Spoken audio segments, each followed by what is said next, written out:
Dad, may sasabihin po sana ako sa inyo eh. Huhulaan ko yung kuya. Bagsak ka na naman.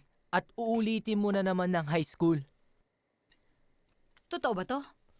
Ano pa ba ang bago? 8 taon sa elementary, 8 taon sa high school. Kaya wala na nga akong bisyo eh. Sa'yo lamang, ubus na ang pera ko eh. Sandali lang po, Dad. Ikukorek ko po kayo For the first time to, hindi po 8. Siyam. Siyam.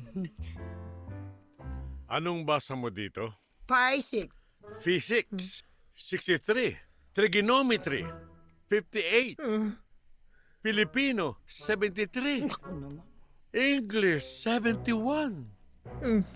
History, 72. Yahoo! May panalo din ako!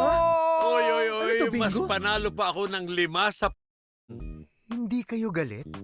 Wala na naman akong naipasa.